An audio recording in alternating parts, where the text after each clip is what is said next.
Bonjour à tous et bienvenue sur Anabolic Chronicles, le podcast où on parle de tout sujet lié au bodybuilding slash fitness.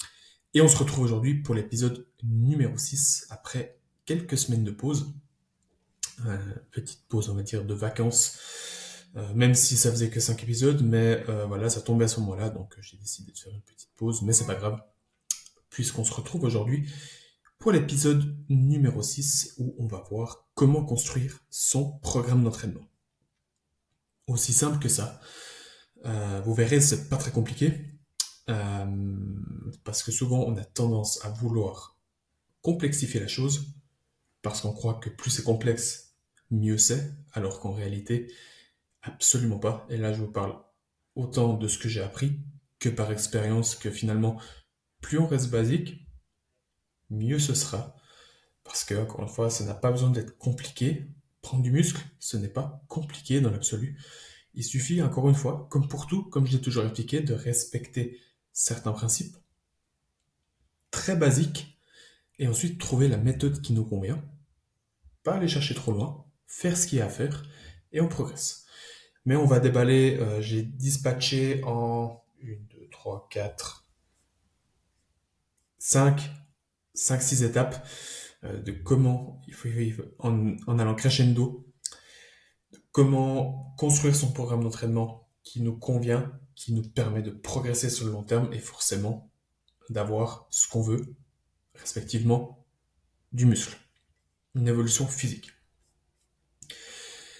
Mais avant tout, je vais débriefer du coup cette petite période en guillemets de pause parce qu'il y a eu, on va dire, un gros changement, c'est que je ne suis plus coaché.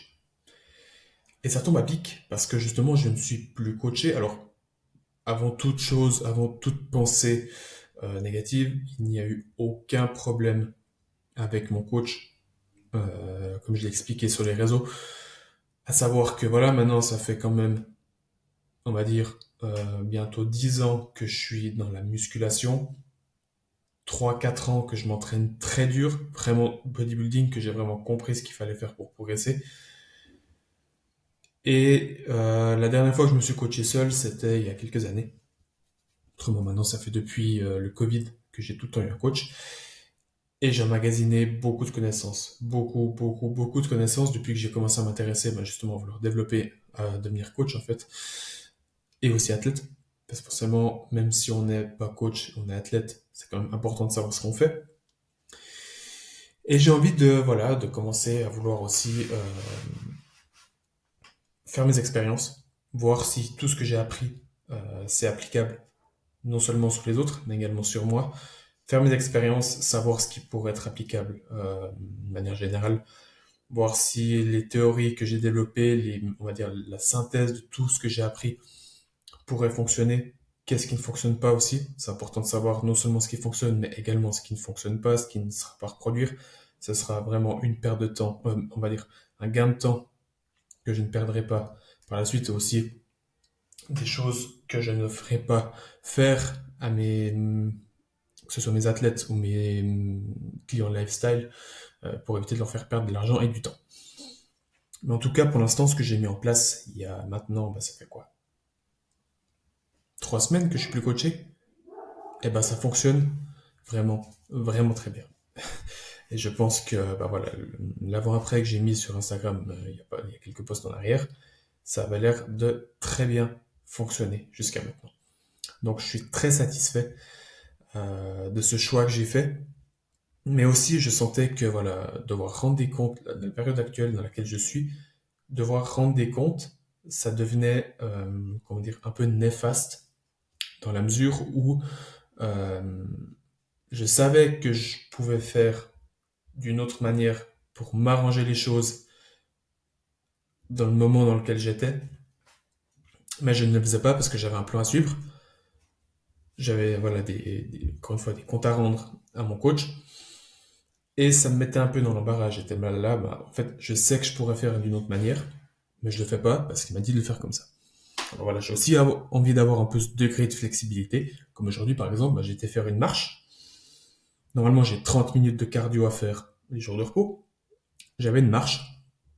Et voilà, bah, beaucoup de pas, beaucoup de pas. Là, je suis à 20 000 pas actuellement, alors que normalement j'en ai 15 000. Voilà, j'ai des courbatures d'entraînement hier, et ben là, typiquement par exemple, je me dis, bah, aujourd'hui, je sais que 30 minutes de cardio, pour moi, c'est l'équivalent de plus ou moins 5 à 6 000 pas. Et ben je saute le cardio. Ben, avec ça, j'ai remplacé par 5 à 6 000 pas, qui est moins impactant en termes de récupération. La marche par rapport à du vélo, forcément, vous devez bien vous imaginer que c'est moins impactant. Surtout que j'ai beaucoup de courbatures aux jambes.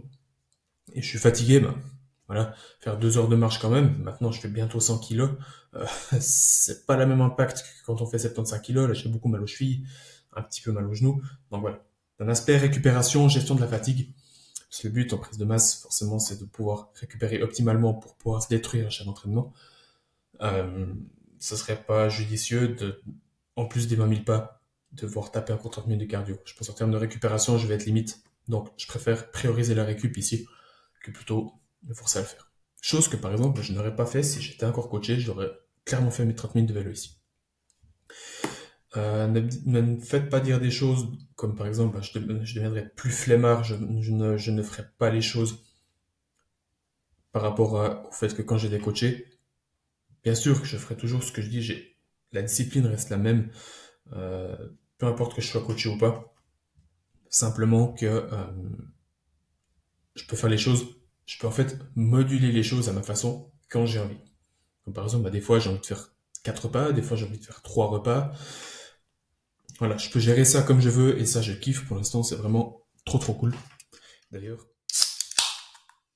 une moisson zéro pour commencer le podcast, j'ai oublié de l'ouvrir. Et d'ailleurs, en parlant de podcast, petit aparté, je voulais vous dire merci à tous pour vos retours. J'ai eu déjà quelques retours, des très bons retours et aussi quelque chose à améliorer forcément. Je suis content d'ailleurs parce que je commence les podcasts, j'étais bien conscient que forcément ça allait pas être le top du top d'entrée, mais je fais en sorte de m'améliorer et d'ailleurs Cindy, euh, je pense que tu as remarqué que maintenant ça fait 7 minutes 22 et je n'ai pas fait un. J'essaie de me concentrer à ne pas le faire. Je sais que ça peut être chiant, mais voilà, chacun a ses tocs. Mais j'essaie de les éviter au maximum, donc j'ai réussi à pas le faire jusqu'à maintenant. Je vais essayer d'y tenir jusqu'au bout, on verra. Dites-moi dans les commentaires le nombre de fois que je l'ai fait si si j'étais venu à le faire. On verra si j'arrive à ne pas le faire. Enfin bref, ça c'était le récap, on va dire le gros changement principal qu'il y a eu ces 3 dernières semaines. Autrement, toujours la même chose. On progresse. Là, je suis actuellement à 96,5 kilos. J'ai pris beaucoup de kilos ces 2, 3 dernières semaines. Je pense notamment aussi à cause des chaleurs. Je fais un petit peu plus de flotte. Et après, moi, je sais que à chaque fois, parce que juste avant que je termine avec mon coach, on a augmenté de 200 calories en jour de repos et en jour d'entraînement, donc 50 grammes de glucides en plus sur chaque jour. Et je sais qu'à chaque modification en prise de masse, par derrière, les 1 à 2 semaines suivantes, je prends un gros coup en termes de poids. Mon poids saute d'un coup, mais après a tendance à se stabiliser ou à monter très très très très légèrement les semaines d'après. Donc, encore une fois, il y a des règles, entre guillemets, en termes d'augmentation du poids de corps à respecter, enfin, plutôt des guidelines sur lesquels se baser quand on prend de la masse. C'est plus ou moins viser 0,5% à 1% du poids de corps, d'augmentation du poids de corps par mois euh, de pratique. Comme par exemple, bah là, théoriquement, pour faire une prise de masse clean, je devrais prendre 900 grammes par mois. Encore une fois, ce n'est pas parce que ce n'est pas le cas que vous faites les choses mal. Il y a toujours des exceptions à la règle et chacun réagit différemment aux choses. Typiquement, moi, je sais que j'ai tendance à prendre plus de poids parce que je me remplis très très vite et j'ai tendance à prendre assez facilement du gras de par mes antécédents on va dire, de personnes en surpoids, je prends facilement du gras. Donc je sais que forcément je vais prendre plus de gras que par exemple quelqu'un d'autre, je sais pas, qui prendre comme exemple, d'athlète naturel qui reste sec, relativement sec. Euh, ouais, j'arrive pas à dire comme ça, mais si vous regardez par exemple Adam Powell, c'est un pratiquant, un athlète naturel pro, PNBA pro anglais. Lui a aussi tendance à prendre facilement du fat en off, surtout en pic hors saison. Ce qui est normal en soi si vous voulez vraiment progresser et maximiser vos gains en hors saison. Je parle pour un athlète, hein. Pour maximiser vos gains hors saison, il va falloir sacrifier une certaine composition corporelle. Mais certains auront tout le temps les abdos apparents.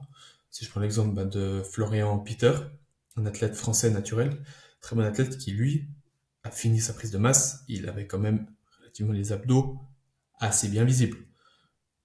Si on regarde moi, j'ai quand même un bon bidon déjà. Alors c'est pas énormément gras, hein, on se comprend, c'est pas énorme, mais voilà, j'ai quand même la peau du ventre bien tendue.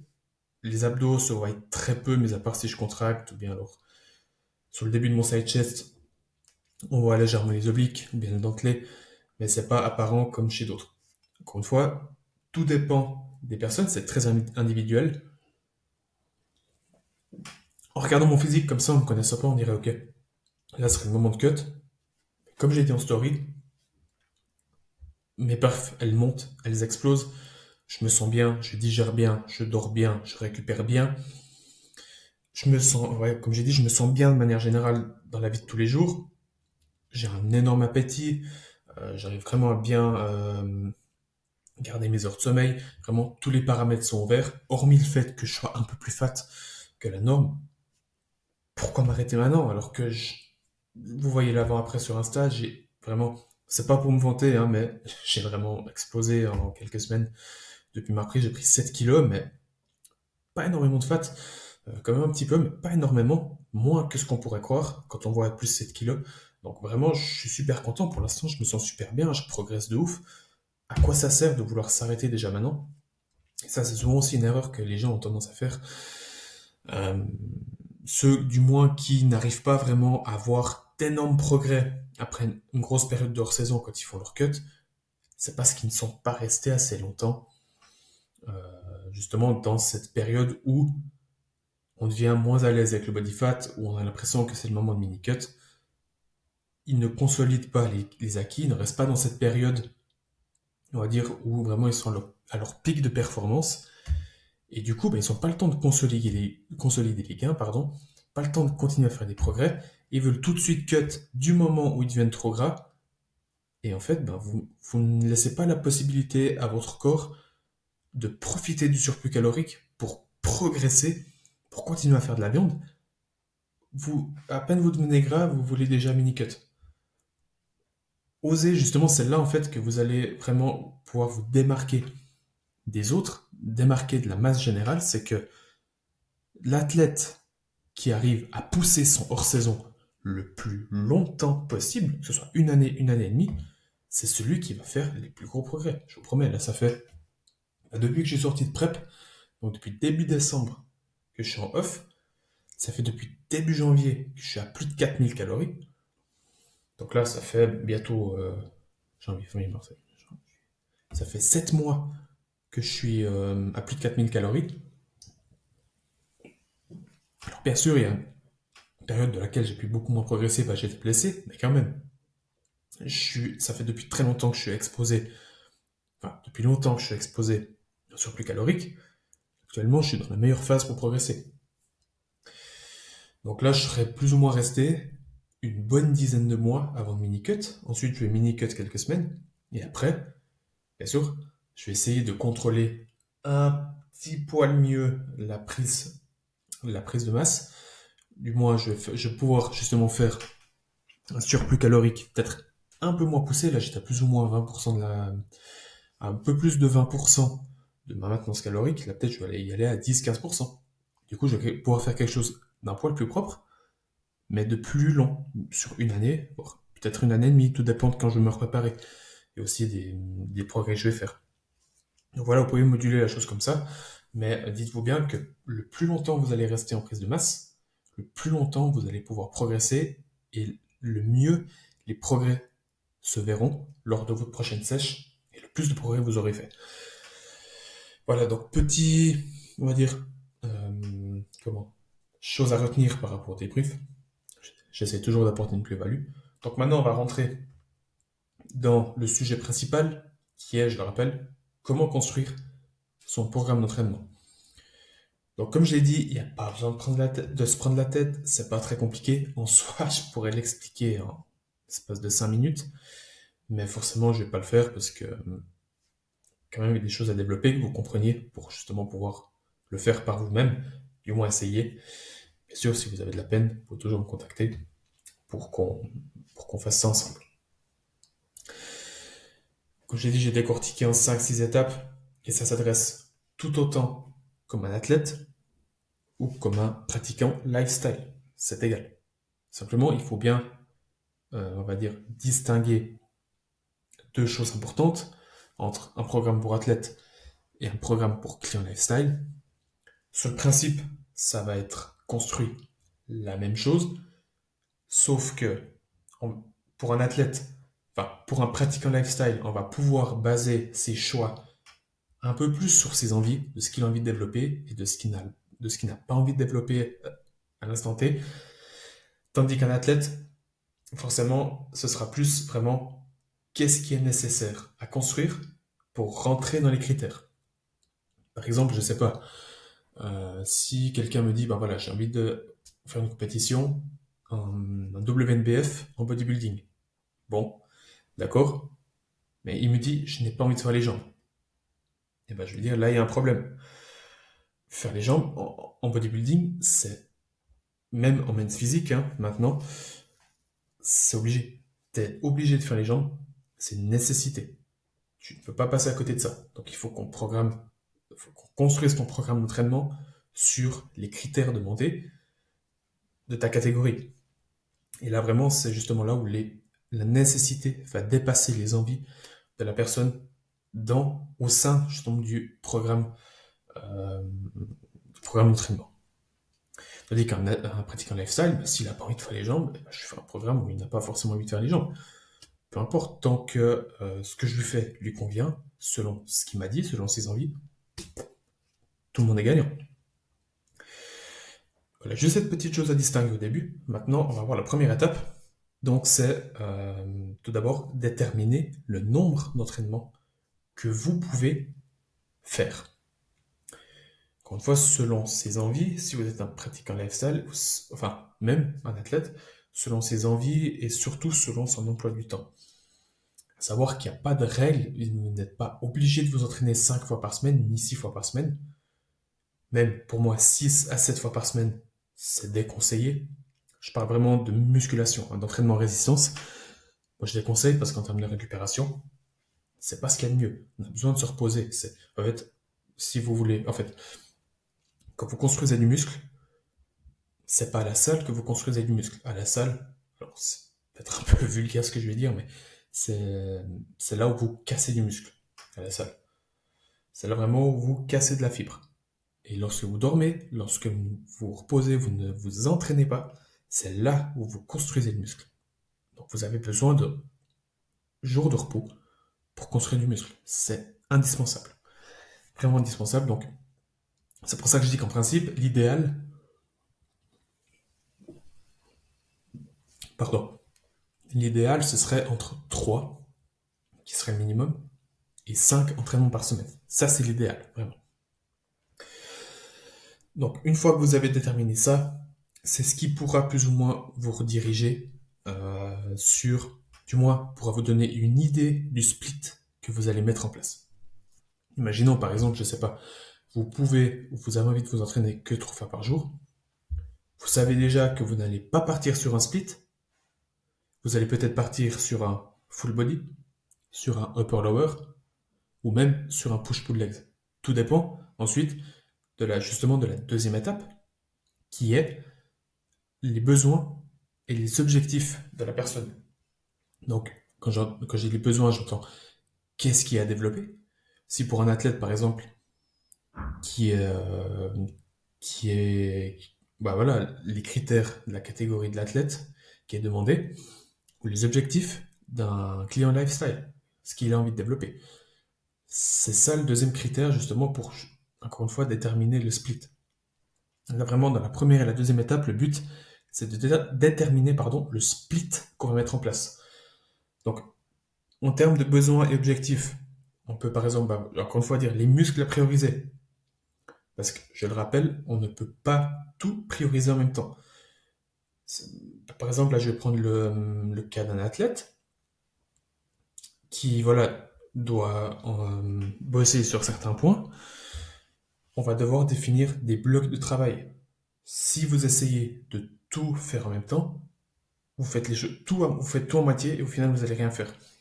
Donc, par exemple, plutôt focaliser un bloc sur la chaîne postérieure, ensuite un bloc sur ce qu'on appelle la top line, donc épaule, pec, et ensuite un autre bloc sur les quads et encore un peu de chaîne postérieure, etc. Voilà. Travailler comme ça par bloc avec des priorités et ne pas avoir peur de, entre guillemets, délaisser certains groupes musculaires pour en favoriser d'autres qui doivent être plus être amenés à développer pour justement venir chercher cette harmonie ou venir chercher les critères de la catégorie. Encore une fois, selon les objectifs de monsieur ou madame X. Et ça va aussi du coup en lien avec les points forts et points faibles. Mais ça, j'aimerais insister un truc dessus, c'est que tant que vous n'avez pas un niveau relativement avancé, il y a peu de chances que vous êtes capable de déterminer vos points forts et vos points faibles. Là, je parle pas des points forts structurels morphologiques. Là, je parle des points forts et points faibles musculaires. Donc vraiment les retards que vous avez en termes de musculature. Souvent on entend, ah, j'ai des retards pec, j'ai des retards épaules, j'ai des retards le bas du grand dorsal. Arrêtez de trop pinailler là-dessus. Vous savez, comme vous le savez, je suis un grand fan de Jordan Peters et de sa manière de penser très pragmatique, très simple, très basique. Et c'est d'ailleurs ce que j'applique sur moi maintenant. Euh, D'ailleurs, tout à la fin, ça tombait bien justement parce que je vais prendre mon exemple, mon propre exemple. Je suis pas narcissique, hein, et ça tombe bien justement parce que je viens de construire mon programme d'entraînement et que je vais ensuite, via justement cet exemple, vous illustrer comment j'ai construit mon programme d'entraînement. Mais d'abord, on va passer les étapes revues.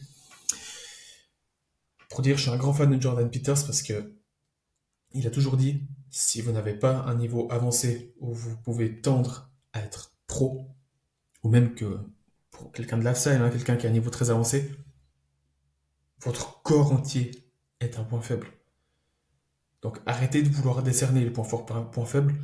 Si vraiment, lui, c'est un grand fan du upper lower, hein.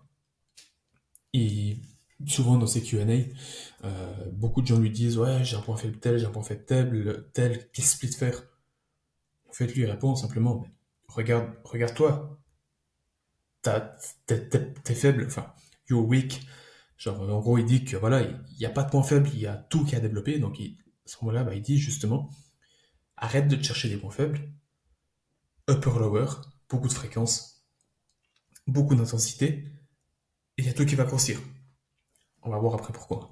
Mais, et ça, je l'applique sur moi actuellement, le upper lower, depuis 3 semaines. Et là, c'est là que je me rends compte qu'il a absolument raison. Moi, je me considère pas comme avancé du tout. Dans le monde du bodybuilding, je suis clairement un débutant encore, même en termes de musculature. Même ceux qui font pas de la compétition, la plupart sont bien plus balèzes que moi. Mais moi, je me considère pas comme avancé, je me considère comme un débutant. Et du coup, j'ai pris ses conseils, j'ai construit un upper lower, et bordel, vraiment, en l'espace de 3 semaines, alors peut-être, je sais pas, c'est une illusion, mais je trouve que j'ai énormément progressé. Et je vais continuer à faire ça encore un moment, parce que je progresse. C'est pour ça, arrêtez de trop chercher point faible, point fort. Réfléchissez pas trop à ça, à moins que vous soyez à 2 doigts de la carte pro, que vous soyez déjà pro. Ce qui, je pense pas que les gens qui le sont m'écoutent, pour l'instant du moins. Mais arrêtez de trop vouloir distinguer ça et vraiment focalisez-vous soit sur, bah voilà, vouloir travailler, on va dire soit en upper lower, on verra après, mais plutôt distinguer les blocs de travail et y avancer pas à pas vers votre objectif. Ensuite, bah justement, les critères de la KT, on a aussi dit, ça détermine, justement, ça peut déterminer tous les points que j'ai là vont fonctionner en synergie, hein. Donc les muscles à prioriser, points forts, points faibles, les critères de la catégorie, et aussi à savoir si le split que vous allez mettre en place est applicable dans le temps. Si c'est quelque chose, par exemple, imaginons, je sais pas, là actuellement, vous avez un emploi du temps qui vous permet de vous entraîner 4 fois par semaine. Non, 5 fois par semaine, pardon. Qui permet de vous entraîner 5 fois par semaine. Mais vous savez que dans 2 mois, vous allez changer de travail et vous pourrez plus que vous entraîner 3 fois par semaine. À quoi ça sert actuellement mettre un split qui vous permet de vous entraîner 5 fois par semaine pour, dans 2 mois, devoir tout changer parce que vous ne pourrez plus vous entraîner 5 fois par semaine. On sait qu'un programme d'entraînement il doit tenir le plus longtemps possible. Un des plus gros mythes aussi, c'est devoir changer de programme toutes les 12 semaines. Mais déjà, imaginez-vous, il vous faut 3 4 semaines pour réellement commencer à s'adapter au plan. Donc à avoir trouvé ses marques, avoir trouvé les bons positionnements sur la machine, les bons setups, les bonnes charges de travail, euh, voilà, s'être habitué à tous les mouvements, commencer à mettre vraiment d'intensité, c'est au bout de 4 semaines. Imaginez-vous, ensuite, il vous reste 8 semaines pour progresser. Et ensuite, vous devez déjà changer de programme, vous réadapter à quelque chose d'autre, machin, etc. C'est pas possible de progresser comme ça. Mon dernier programme d'entraînement, l'année passée, il m'a tenu 10 mois, 10 mois de hors-saison, 6 mois de prep, 16 mois, j'ai eu le même programme. Alors forcément, il y a de temps en temps, je sais pas, par exemple, pour un tirage horizontal pour le camp dorsal, par exemple, une fois, je suis passé de la poulie au câble. Mais le pattern de mouvement, le split, le nombre d'entraînements, le tempo, le nombre de séries, non, peut-être pas, mais le rep range, tout est resté la même chose. Le gros est resté la même chose. Après, ça a été quelques petits détails qui ont été ajustés au fil du temps, mais sur 16 mois, j'ai eu le même split. Donc, c'est pour ça que c'est important, quand on établit un split, un programme d'entraînement, pouvoir le tenir dans le temps. C'est comme par exemple, je ne sais pas si vous êtes dans une salle et dans 3 mois, vous savez que vous allez changer de salle. Et ben peut-être adapter déjà plus ou moins le programme à votre future salle et pas à la salle actuelle. Pour pas que, imaginez, quand vous arrivez dans votre prochaine salle, tout le matériel change et vous n'avez pas accès à la moitié de ce que vous avez programmé. Voilà. Bien. Donc, deuxième étape, je récapitule. Donc, première étape, on a déjà déterminé le nombre d'entraînements. Et ensuite, deuxième étape, vos besoins et vos objectifs. Les muscles à prioriser, points faibles, points forts, les critères de la catégorie pour les athlètes. Est-ce que c'est applicable dans le temps? Et ensuite, grâce à ça, on aura trouvé le split qui convient. Je rappelle, un split, ce n'est pas forcément un gros split. Pas forcément pec, triceps, dos, biceps, jambes, épaules. C'est pas forcément ça. Un split, peu importe, quand on prend la terminologie du mot split, la traduction c'est séparer. Split c'est séparer, donc ça peut être un push-pull legs, mais dites-vous bien push, c'est quoi? C'est pec, triceps, épaule. Ça peut être pec, quads, ça peut être épaule, quads.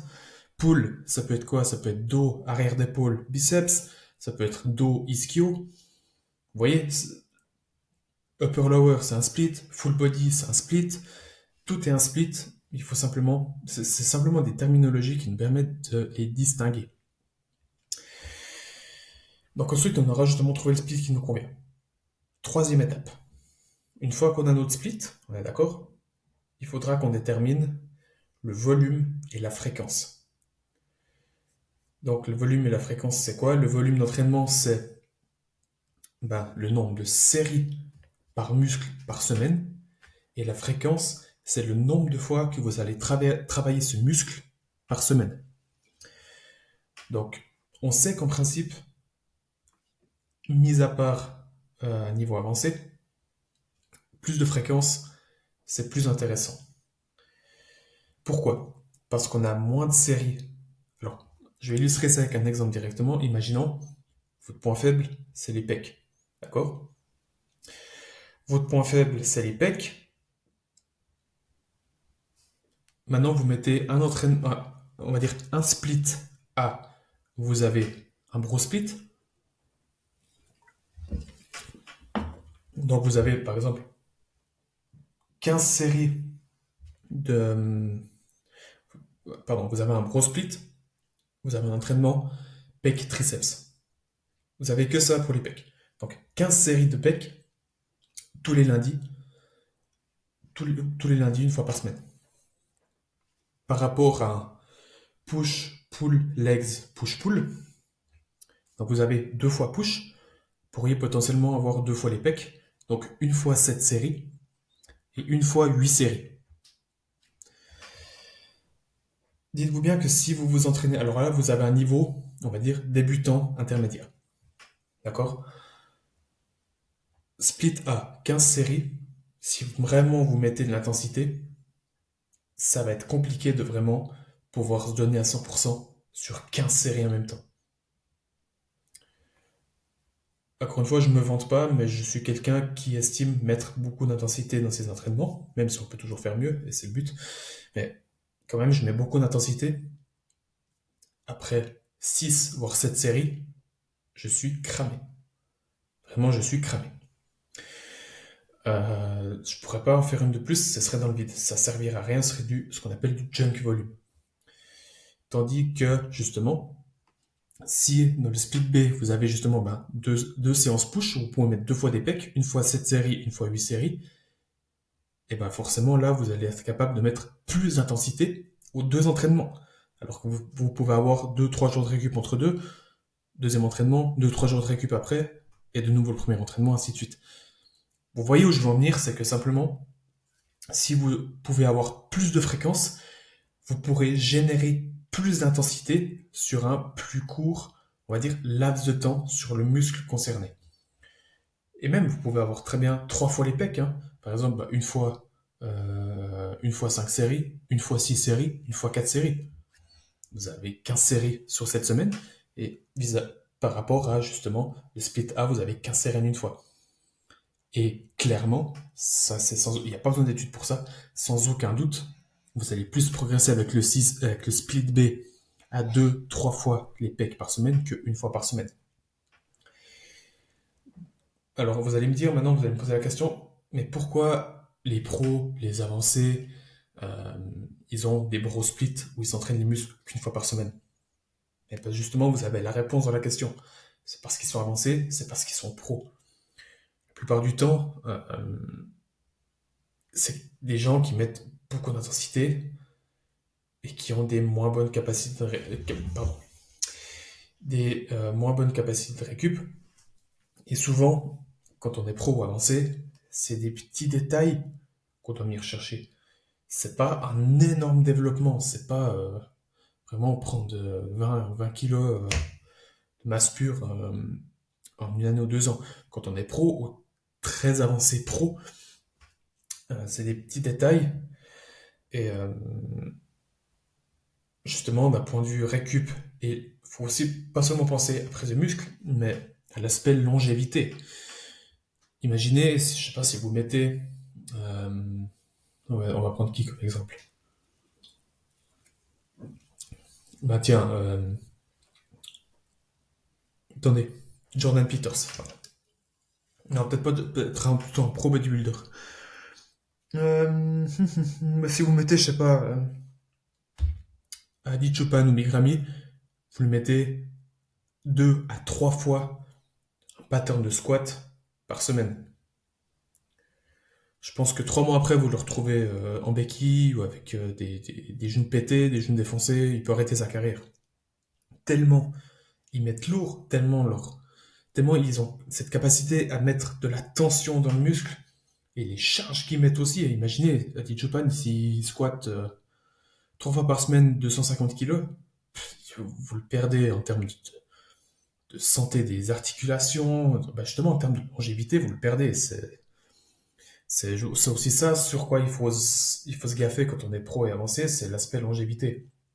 Le but, c'est de faire du bodybuilding, de s'entraîner le plus longtemps possible et de ne pas faire cet effet étoile filante, c'est-à-dire venir faire son truc 2 ans et repartir parce qu'on est détruit de partout. C'est aussi cet aspect-là qu'il faut prendre en compte. Mais voilà, pour ceux qui m'écoutent, en principe, vous vous trouvez débutant intermédiaire, peut-être éventuellement certains des avancés, mais dites-vous bien que une fréquence de 2 à 3 fois par semaine, c'est vraiment l'idéal. Et c'est ce que j'applique sur moi actuellement. Là, j'ai un upper lower.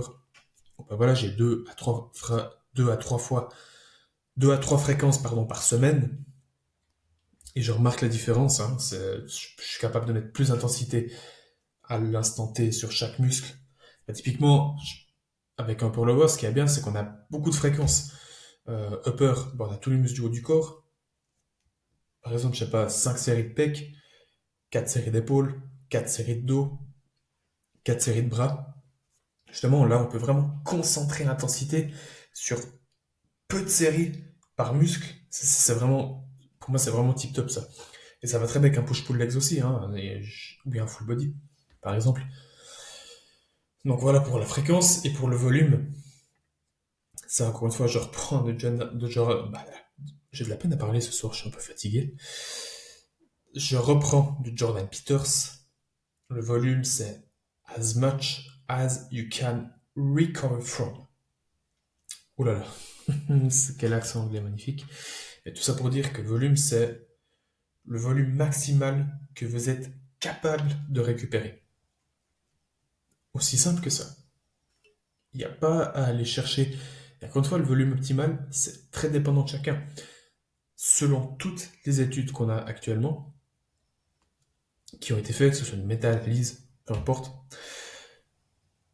on dit toujours que le nombre de séries idéal, bien sûr c'est une tranche, c'est entre 10 à 20 séries par groupe musculaire par semaine. Ça se situe entre 10 et 20. Vous voyez que c'est pas un chiffre donné, c'est des études qui ont été faites sur des milliers de personnes, donc c'est une tranche entre 10 et 20. Et ça dépendra simplement, en fait, qu'est-ce qui déterminera si vous êtes plutôt 10, vous êtes plutôt 20 séries, hein, proche des 10 ou proche des 20, c'est l'intensité que vous allez mettre à l'entraînement.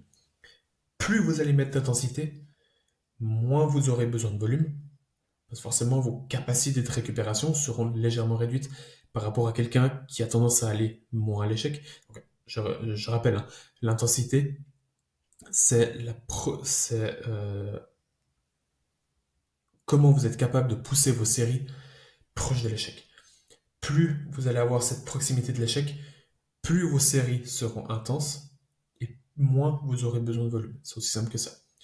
RIR 0, bas volume. RIR 2, 3, 4, plus haut volume. C'est aussi simple que ça. Donc attention, hein. C'est pas parce que tout le monde, c'est pas parce que vous mettez de l'intensité, vous arrivez à pousser vos séries à l'échec, que vous avez besoin que de 10 séries par muscle par semaine. Attention, c'est assez piège ça. Simplement, dites-vous bien, moi je fonctionne comme ça pour moi et pour mes clients. Au début, j'ai toujours tendance à mettre plus de volume et ensuite adapter à la baisse. C'est bien plus simple comme ça que de plutôt mettre trop peu de volume au début et de devoir en rajouter par derrière par la suite. C'est beaucoup plus difficile de quantifier le volume nécessaire pour une personne que justement d'abord mettre trop de volume pour qu'il a de la peine à récupérer, ensuite baisser le volume. Je trouve que c'est plus simple comme ça justement, parce que encore une fois, tout dépend de comment la personne s'entraîne. C'est aussi pour ça que les clients et les gens qui sont coachés par des coachs, important d'envoyer vos vidéos d'entraînement pour que non seulement votre coach soit capable de voir votre exécution, comment vous vous entraînez, ce qui est à corriger, ce qui est de bien, mais aussi votre intensité, de voir comment vous poussez vos séries à l'échec. Désolé. Comment vous poussez vos séries à l'échec, parce que bien souvent, on croit s'entraîner à l'échec. Moi-même, ça m'arrive encore. On croit être à la fin de la série, ouah, purée, je ne pouvais pas faire une de plus, pas possible. On regarde la vidéo et on se dit, ah ouais, putain, non, j'aurais quand même pu en faire une, voire deux. Donc ça, c'est aussi important de se filmer pour pouvoir déterminer l'intensité qu'on met. Et même si vous vous coachez vous-même, si vous n'êtes pas sûr, envoyez à quelqu'un d'externe. je sais pas, un athlète, un coach, peu importe, vous lui envoyez la vidéo, vous lui dites, ok, dis-moi juste, à ton avis, pour toi, combien de séries il me restait? Dites-lui juste ça, et il va vous dire, et là, vous aurez vraiment un avis externe, un regard plus objectif sur justement ce genre de choses. Donc, voilà pour ce qui est du volume, encore une fois, je répète, donc, je vais récapituler la troisième étape. La fréquence, idéalement, mise à part niveau avancé, idéalement 2 à 3 fois par semaine, selon encore une fois vos capacités de récupération et selon votre split, les axes à travailler, etc., les points qu'on a vus juste avant. Et le volume, autant que vous êtes capable de récupérer. En principe, c'est entre 10 et 20 séries. La tranche basse, si vous vous entraînez très très très dur, donc très très très proche de l'échec, ou plutôt sur la tranche haute, donc proche des 20 séries, si vous vous entraînez avec un petit peu moins d'intensité, moins proche de l'échec, ce qui, bien sûr, sont les deux faisables. Hein. Et forcément, mettre en place le nombre de séries par groupe musculaire par semaine, ne pas hésiter à en mettre un petit peu plus que ce que vous pensiez. Regardez vos capacités de récupération. Et qu'est-ce qui va dicter vos capacités de récupération? C'est votre progression, en fait, tout simplement, et comment vous vous sentez. Alors, encore une fois, se sentir un peu, on va dire, si j'ose dire, éclafé par un train, par exemple les lendemains de jambes, ou même se sentir un peu fatigué, un peu les muscles un peu durs, un peu raides, c'est normal. Vous vous mettez la race à chaque entraînement, ce qui devrait être le cas normalement, du moins. Vous vous mettez la race à chaque entraînement, vous devez bien vous imaginer que vous n'allez pas péter la forme, énergie 10 sur 10 le lendemain, non. Forcément, vous allez être un peu chlassé, mais c'est normal d'être un peu chlassé. Mais si vous êtes chlassé au point de ne plus pouvoir vous entraîner ou de voir vos performances régresser sur plusieurs rotations, sur plusieurs séances, ou du moins stagner, ne pas pouvoir progresser, ou commencer à avoir des douleurs articulaires, ou peu importe, vraiment des red flags de ce style, c'est que là, vous avez peut-être trop de volume, et peut-être profiter de faire un deload, une semaine, soit réduire l'intensité, réduire le nombre de séries. On fera un podcast pour ça. Mais faire une semaine de deload et ensuite revenir à votre programmation normale avec un petit peu moins de séries à quelque part. Encore une fois, si vous coachez seul ou si vous êtes coach, si vous écoutez ça, apprenez à jauger le volume et ça prendra du temps, hein, forcément. Ça sera pas, vous connaîtrez pas le volume de la personne, vous connaîtrez pas votre propre volume encaissable du jour au lendemain comme ça. Et le volume d'entraînement encaissable, il peut changer de période en période dans laquelle vous vous trouvez. Par exemple, vous ne serez pas capable de tolérer le même volume en hors saison qu'en préparation.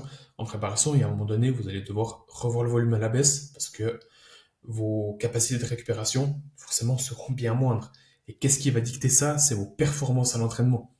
Tout simplement. Il n'y a pas besoin d'aller chercher plus loin.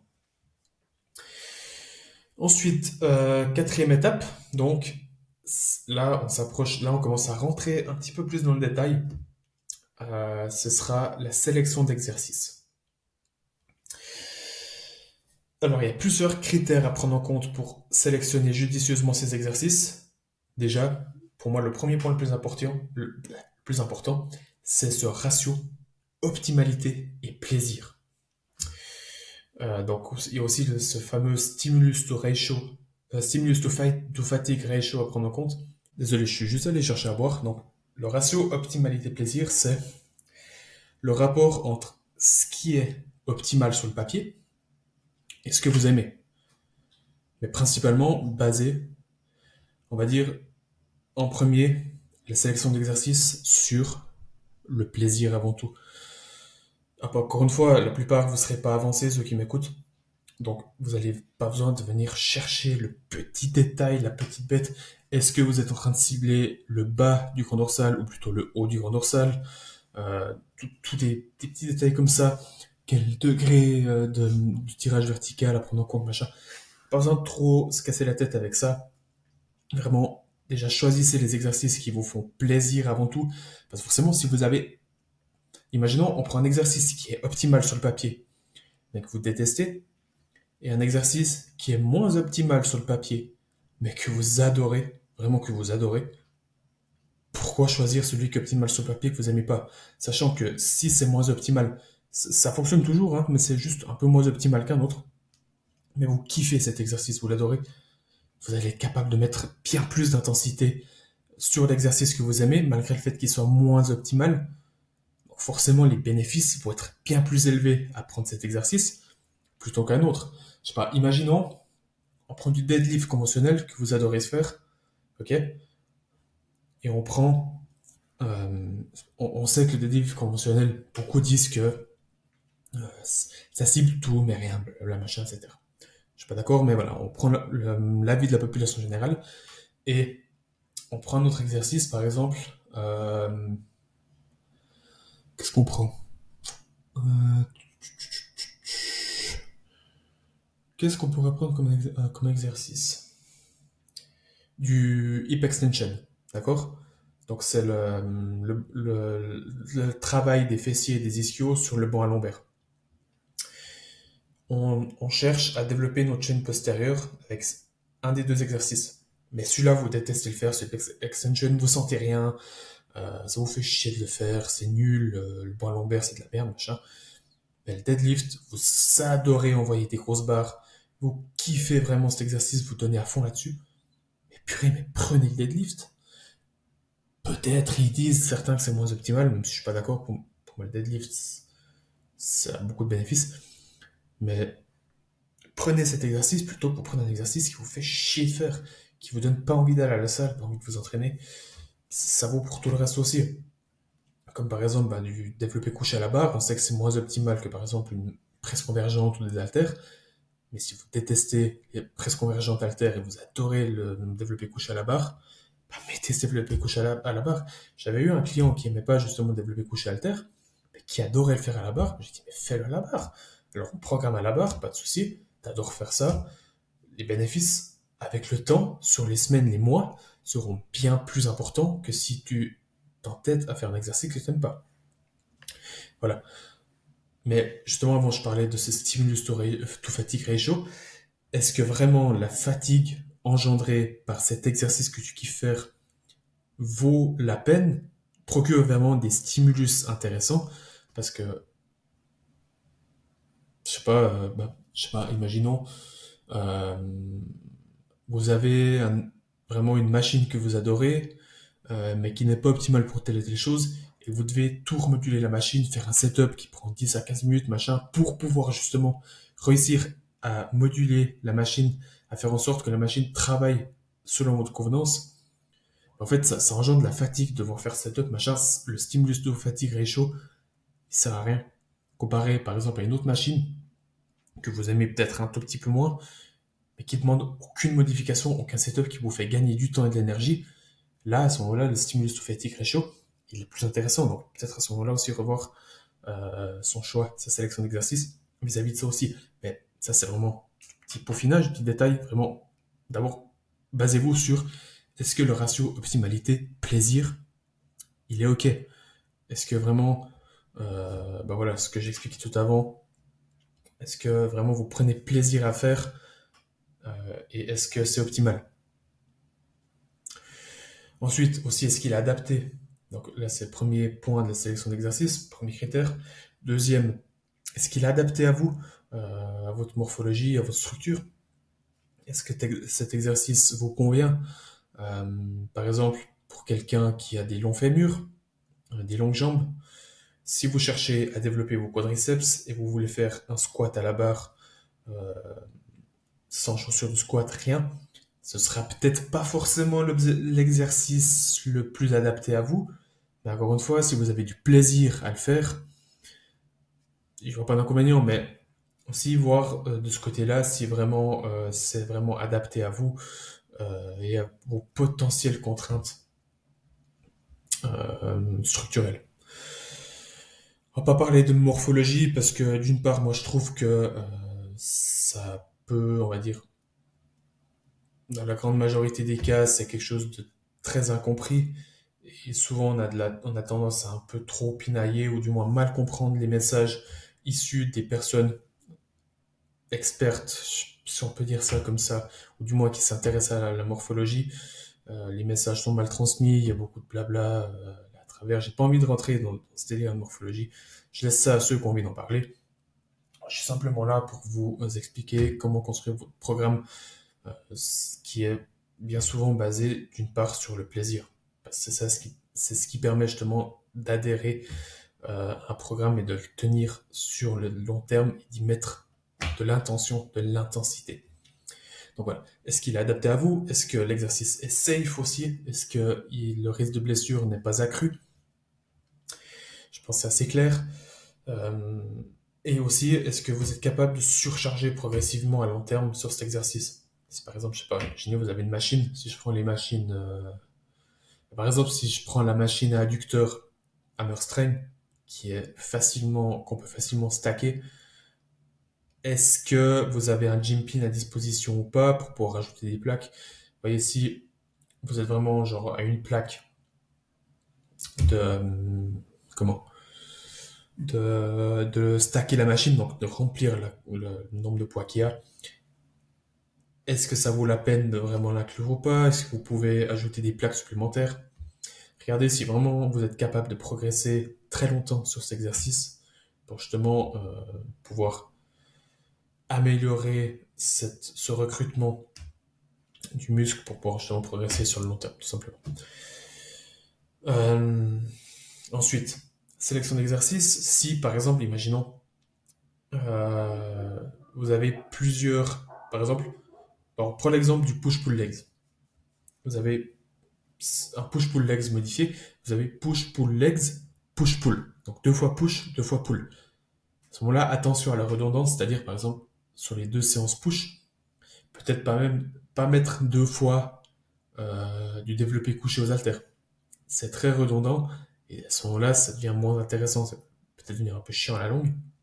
Par exemple, une fois peut-être choisir justement en début de programmation, en début de semaine, du développé couché aux haltères, qui vous demande un poil plus de stabilité, et du coup, comment réussir à avoir un poil plus de stabilité en étant un peu moins fatigué, peut-être c'est plus intéressant, raison pour laquelle c'est plus intéressant de le mettre au début, et ensuite, sur la deuxième séance push de la semaine, pourquoi pas mettre une presse, une machine convergente, par exemple un développé assis euh, convergent pour les pecs, plutôt que de mettre deux fois la même chose. Quand je parle de redondance, j'essaie de parler de ça. Attention aussi, l'ordre dans lequel on place les exos. Bon, ça vient pas trop dans la sélection d'exercices, mais aussi, enfin, oui et non. Plutôt, comment classifier, on va dire, mettre en place les exercices une fois qu'on les a. On va dire, c'est un peu la quatrième étape, deuxième partie, c'est comment ordonner ces exercices dans une séance. On verra, je vais faire quelques podcasts, par exemple, comment construire son upper lower, comment construire son push-pull legs. Mais simplement, classer ces exercices selon une certaine logique, on va dire. Euh, mais ça dépend de beaucoup de choses. On verra ça dans un autre podcast, comme j'ai dit, concernant peut-être plusieurs formats de programmation. Parce que là, je peux vous donner énormément de choses, mais par exemple, si je prends le cas du upper lower, à ce moment-là, ce sera peut-être plus intéressant de placer, on va dire, les exercices qui demandent beaucoup d'énergie en début de upper. Ou alors, vous pouvez faire, par exemple, en upper, d'abord tout ce qui est pec, d'abord tout ce qui est dos, et ensuite tout ce qui est bras. Voilà, comme vous le voyez, il y a plusieurs façons de faire. Par exemple, pour le push, pec, épaule, triceps, vous pouvez mettre d'abord tout ce qui est presse développé au début. Ensuite, on va dire les exos d'isolation. Et ensuite, plus rien en fait. Mais plutôt d'abord les exos articulaires et ensuite les exos d'isolation. Vous pouvez faire d'abord pec, d'abord épaule, ensuite triceps. Voilà, il y a X façons de faire. Mais encore une fois, ça, j'aimerais développer dans d'autres podcasts qui seraient plus, on va dire, spécifiés sur tel format d'entraînement. Mais cette quatrième étape là, la sélection d'exercices, pour moi, elle est super importante parce que c'est vraiment ce qui fera que on appréciera s'entraîner et justement, c'est ce qui nous permettra de mettre de l'intensité, de progresser et d'être capable d'y adhérer, donc d'y tenir sur le long terme. Et ensuite, la cinquième et dernière étape, ça c'est, on va dire, un peu plus d'ordre technique, c'est vraiment tout ce qui est tranche de répétition, tempo et temps de repos. Alors pour ce qui est des tranches de rep, euh, principalement on sait que c'est les 5 dernières répétitions de ta série qui seront vraiment effectives. Tout le reste, c'est entre guillemets de la pré-fatigue, mais forcément, vous avez besoin de ces reps de pré-fatigue pour arriver à ces répétitions effectives. D'où l'intérêt, encore une fois, d'aller très très très proche de l'échec. Imaginons, vous avez RIR 0, vous aurez 5 reps effectives. Si vous êtes RIR 3, vous aurez que 2 reps effectives. Donc vous avez moitié moins de stimulus effectif si vous êtes à 3 répétitions en réserve que à l'échec. Et on sait que pour l'hypertrophie, ce qui est intéressant, c'est entre 6 répétitions et 30 répétitions. Cependant, moi, ce que je recommande, c'est entre 8 répétitions jusqu'à 15-20 répétitions au maximum. Pourquoi? Parce que 8, pour moi, en dessous, mis à part si on a vraiment une grosse quantité de muscles, si on est avancé, ça va vraiment être difficile de stimuler, de chercher du moins à stimuler le muscle qu'on veut vraiment travailler, du moins de recruter par exemple, je sais pas, sur un squat, ça va vraiment être difficile d'isoler que les quads. Donc peut-être mettre 8 répétitions, ça va être, on va dire, moins difficile de mettre plus de stimulus sous les quads plutôt que de mettre par exemple tout dans le cul.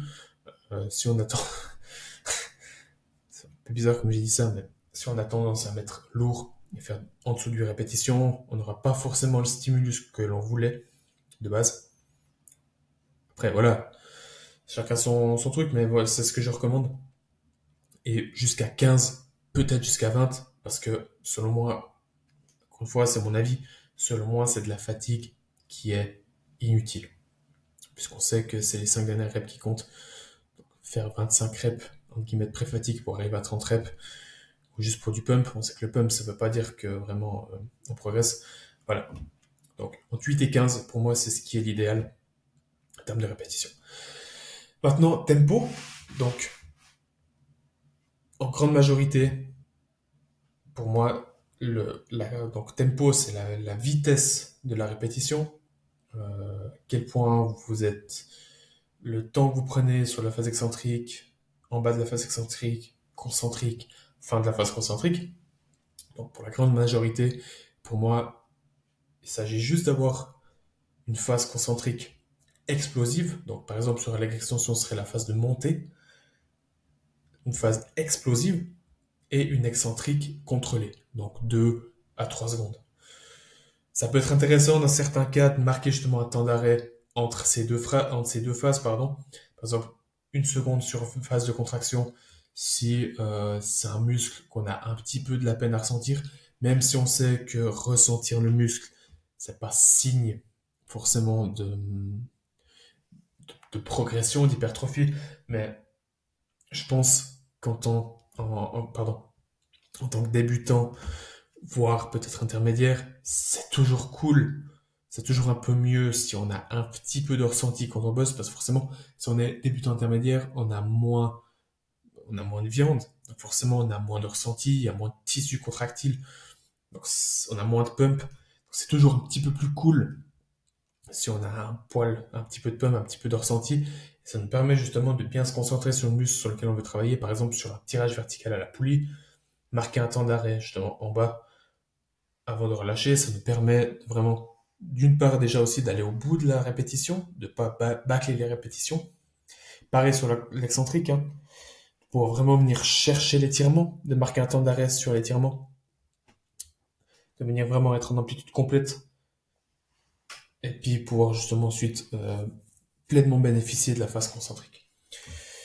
Parce qu'on sait forcément que le muscle, quand il est le plus fort, et là où c'est le plus intéressant, c'est lors de la phase excentrique. Donc, si on vient bâcler cette phase excentrique, on perd un peu de gain, entre guillemets, c'est dommage. Voilà, donc, pourquoi pas marquer un temps d'arrêt, soit sur la phase concentrique, soit sur la phase d'étirement, ou les deux. Euh, Aussi d'un point de vue gestion de la blessure, hein, marquer par exemple un temps d'arrêt en bas d'un hack squat avant de remonter. On sait que les changements de direction, quand on a une certaine charge pour les articulations, ça peut être un poil traumatisant. Donc si on a un peu mal au genou, ça peut être aussi intéressant de marquer un temps d'arrêt là en bas pour contrôler ce changement de direction et repartir tranquillement, enfin tranquillement, de manière explosive, mais en toute sécurité, sans bénéficier du rebond et voilà, donner un gros coup sur ses articulations et remonter. Il y a plein de raisons pour lesquelles ça peut être intéressant, mais comme j'ai dit, dans la grande majorité, une concentrique explosive, une excentrique contrôlée, ça suffit largement. Et pour ce qui est des temps de repos, c'est aussi très simple. C'est, en grande majorité, le temps nécessaire pour récupérer entre les séries. Donc le temps que tes battements par minute, que ton souffle revienne plus ou moins à la normale. Alors, pas attendre que tes BPM reviennent à 50, mais plus ou moins à l'entour des 80, 90, selon les personnes.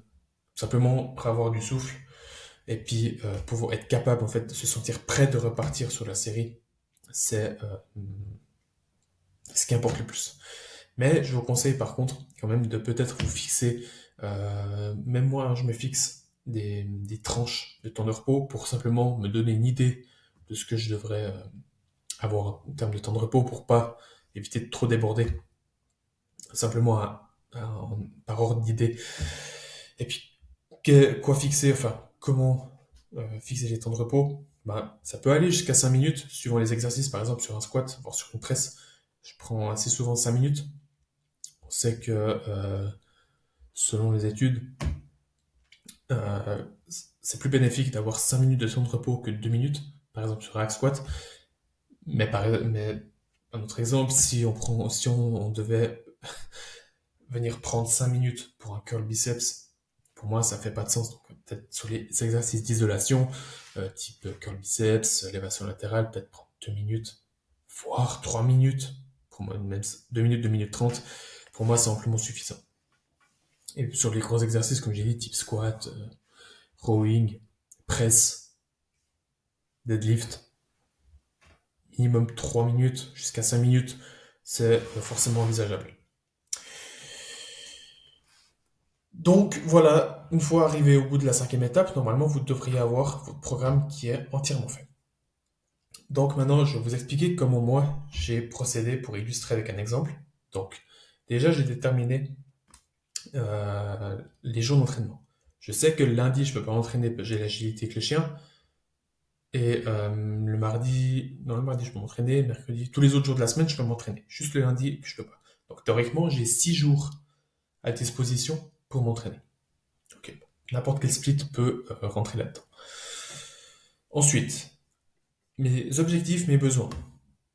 C'est simple, je suis athlète classique physique, donc j'ai besoin d'un développement complet, d'une belle symétrie, d'une shape en X, donc beaucoup de dos, beaucoup de tout.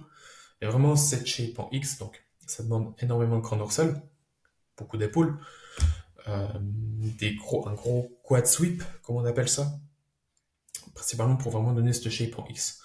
Et forcément, des pecs, du dos, tout. Donc j'ai besoin du tout. Mon niveau actuel.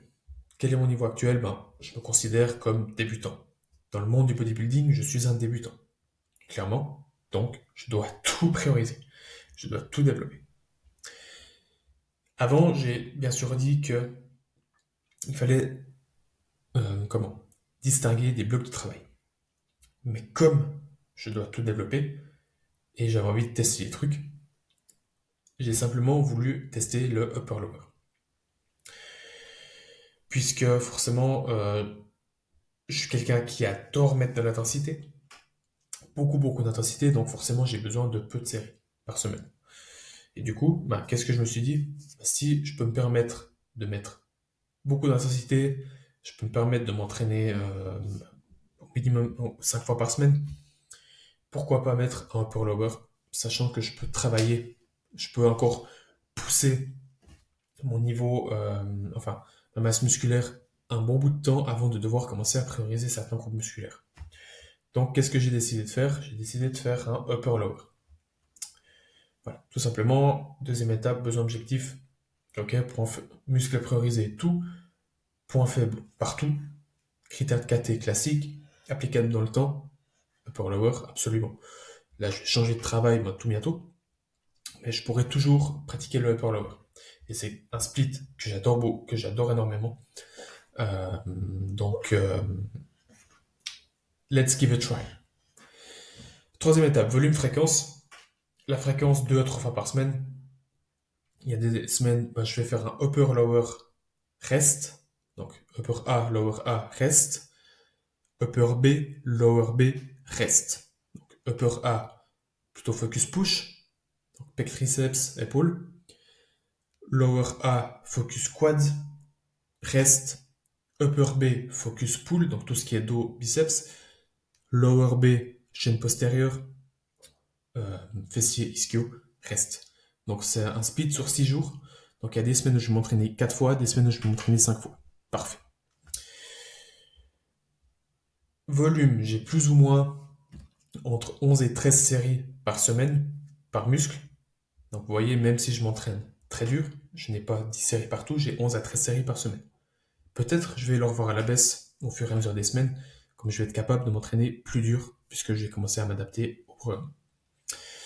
Aussi simple que ça. Troisième étape, bouclée, sélection d'exercices. J'ai principalement sélectionné des exercices qui sont cohérents avec ce que je dois faire, donc qui sont optimaux, mais aussi des exercices que j'adore faire. Comme par exemple le stiff leg deadlift, le SLDL. J'adore cet exercice, j'y prends énormément de plaisir. Du coup, j'aime aussi le RDL, un petit peu moins, mais j'aime surtout partir du sol en fait. Du coup, qu'est-ce qui est le plus optimal? Moi, j'ai besoin de fessiers et puis poil d'ischio, mais plus de fessiers, vraiment un poil plus de fessiers. Du coup, j'ai ce plaisir, le facteur plaisir qui est SLDL, RDL, enfin plus SLDL, mais j'ai aussi ce ratio optimalité, enfin ce facteur optimalité qui vient me dire il faut du RDL, mais ce facteur plaisir qui vient me dire il faut du SLDL. Du coup, qu'est-ce que j'ai fait? Une série de stiff legs deadlift du sol et une série de RDL, donc partir du rack. J'ai du 50-50, j'ai du optimal et j'ai du plaisir. Nickel. Ça, c'est à titre d'exemple dans ma programmation. Autrement, j'ai principalement des exercices que j'aime. Et quand on arrive à un certain, on va dire, une certaine avancée dans sa pratique, qui n'est pas la même chose que le niveau, je suis en fait arrivé à un stade où j'aime vraiment tout ce que je fais. Peu importe ce que je fais dans le bodybuilding, j'aime. Donc, c'est assez facile ensuite de pouvoir, en fait, sélectionner ces exercices quand on aime plus ou moins tout. Parce que moi, personnellement, ce qui me fait progresser, je kiffe. Donc, après, c'est assez facile de choisir ces exercices comme ça. Voilà, donc, ratio optimalité plaisir coché, c'est adapté, c'est safe pour moi, et je peux me permettre de surcharger progressivement sur le long terme. Cinquième étape, tranche de rep, tempo, temps de repos. Je suis toujours en 8 et 15, peut-être des fois 7 répétitions, mais le 95% c'est entre 8 et 15. Euh, Tempo, 90 à 95% aussi. Euh, c'est du concentrique explosif, excentrique contrôlé, 2 à 3 secondes d'excentrique. Et temps de repos, comme j'ai dit avant, gros exercices 5 minutes, et plus ou moins, hein, et petits exercices plus 2, voire peut-être 3 minutes sur un leg extension par exemple.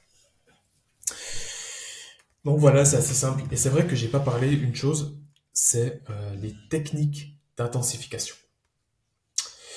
Alors, personnellement, je suis désolé, peut-être que vous entendez mon chien ronfler, mais si je devais parler des techniques d'intensification, personnellement, mis à part le rest pause, donc c'est quoi? C'est aller faire sa série à l'échec, attendre 10-15 secondes, ne pas toucher le poids, attendre 10-15 secondes, refaire une série. En principe, vous allez devoir faire peut-être entre 3 et 5 reps, réattendre et refaire une série. Ça, par exemple, c'est l'équivalent de rest pause. Juste pour venir ajouter un peu de tension mécanique, parce qu'on sait que la tension mécanique, c'est le facteur principal de l'hypertrophie. Pour faire gros. Ça, c'est vraiment genre ma technique d'intensification préférée. Mais autrement, de mon point de vue, je suis très peu partisan des techniques d'intensification. J'estime que tant qu'on n'est pas capable de vraiment pousser une série brute à l'échec, je ne vois pas pourquoi on devrait commencer à se focaliser sur les techniques d'intensification qui sont là pour venir intensifier le travail qu'on fait déjà. Mais si on n'est pas capable d'intensifier le travail brut, le travail basique, pour moi, c'est mettre la charrue avant les bœufs. tout ce qui est drop set, tout ce qui est cluster set, tout ce qui est B-set, giant set, etc., je ne suis pas fan.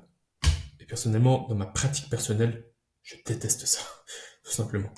Je préfère mettre full intensité sur des séries à l'échec, et c'est tout le temps ce que j'ai fait jusqu'à maintenant. J'ai eu un, deux respos à gauche à droite. Autrement, je n'ai pas de superset, je n'ai pas de B-set, je n'ai pas de giant set, pas de cluster set, et je progresse quand même.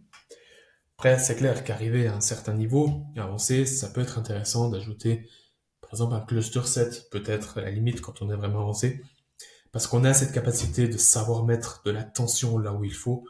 Donc, à ce moment-là, ça devient peut-être intéressant. Mais avant toute chose, encore une fois, ça ne sert à rien de mettre la charrue avant les bœufs.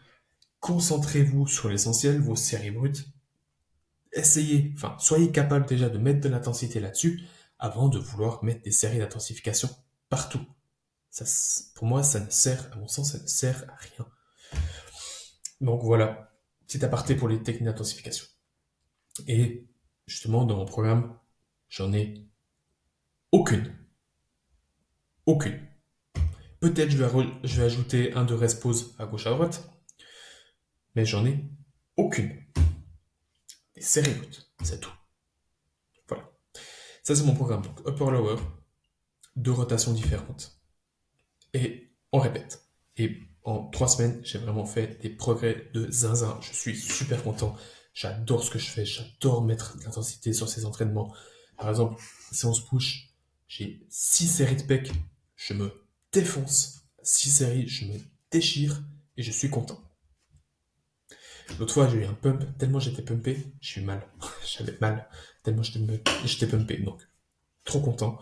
Je progresse super et justement, j'adore ça. Je suis capable d'y adhérer, donc je vais progresser sur le long terme. Et je vais le tenir le plus longtemps possible. Voilà. Donc pour conclure, je pense que vous avez compris. J'ai dit beaucoup de choses, je suis un peu parti dans tous les sens, comme d'habitude. Je pars tout dans tous les sens, mais voilà, c'est mes petits soucis, on va dire, d'élocution. C'est pas pour faire ma drama queen, mais dire, quand j'étais petit, j'ai fait beaucoup de logopédie, parce que j'avais on va dire, des soucis de bégaiement et de comment j'étais capable de m'exprimer.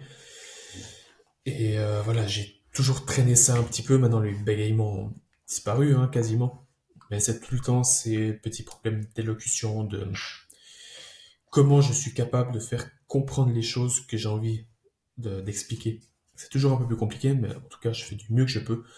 J'espère pouvoir vous aider au mieux et que ce soit compréhensible. Encore une fois, comme je dis toujours, n'hésitez pas, si vous n'avez pas compris quelque chose, à venir me demander en privé. Moi, je vous le réexplique encore une fois.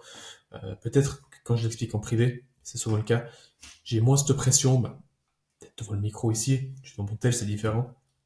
Donc, c'est aussi peut-être plus simple pour moi de le faire, et du moins ce sera plus compréhensible pour vous, donc n'hésitez pas. Mais pour conclure, vous avez compris que ça se base beaucoup en fait sur ce qu'on aime.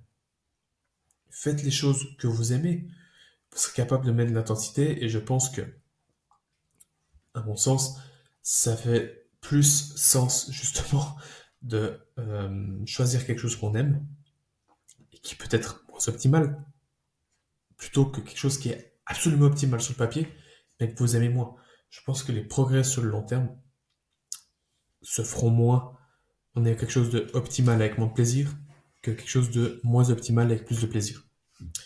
Et ça vaut pour le split, ça vaut pour la sélection d'exercices, ça vaut pour tranche de rep, tempo. Vraiment, faites les choses que vous aimez. Principalement, faites des choix cohérents avec voilà vos différents critères, on va dire vos différentes spécificités individuelles selon vos emplois du temps, votre contexte en gros. Et ça fera amplement l'affaire. Ne vous prenez pas trop la tête, restez très basique, très cartésien dans ce que vous faites et surtout tenez ce plan le plus longtemps possible. Quantifiez vos progrès via un logbook, surchargez progressivement. Répétez les choses, répétez, patience, patience, répétez, patience, semaine après semaine, mois après mois, année après année. Il n'y a pas de mal à tenir un plan 2 ans, absolument pas. Donc, voilà. J'espère avoir pu faire passer le message que je voulais, avoir pu vous aider à savoir maintenant comment construire un plan d'entraînement. Du moins, c'est les critères sur lesquels je me suis basé pour construire le mien, donc je les sors pas de Saint-Cyr. Euh, donc, si vous avez des questions, si vous rencontrez des problématiques, malgré tout ce que j'ai dit, à construire votre programme d'entraînement, contactez-moi volontiers, euh, que ce soit pour une consultation, pour que je puisse vous aider à trouver le ou les nœuds de vos problématiques pour pouvoir les résoudre, ou alors pour du coaching si vraiment vous ne savez pas vous n'arrivez pas à construire votre programme d'entraînement ou vous aimeriez que quelqu'un vous suive pour avoir constamment un avis objectif là-dessus. J'ai évidemment des places de coaching pour toute personne qui est motivée, prêt à s'investir, prêt à faire tout ce qu'il faut pour progresser, tout en gardant un équilibre dans sa vie, bien sûr. Ou même si c'est pour de la compétition, que vous ne savez pas comment programmer vos blocs de travail pour arriver à la shape demandée sur scène, et que ce soit aussi pour la préparation, n'hésitez pas à me contacter. J'ai de la place pour tout le monde qui est prêt à s'investir, encore une fois, qui est motivé, qui est discipliné. N'hésitez pas. Et nous, autrement, on se reparle très vite pour un prochain podcast. Je vous souhaite une très bonne soirée, un très bon début de semaine. À bientôt.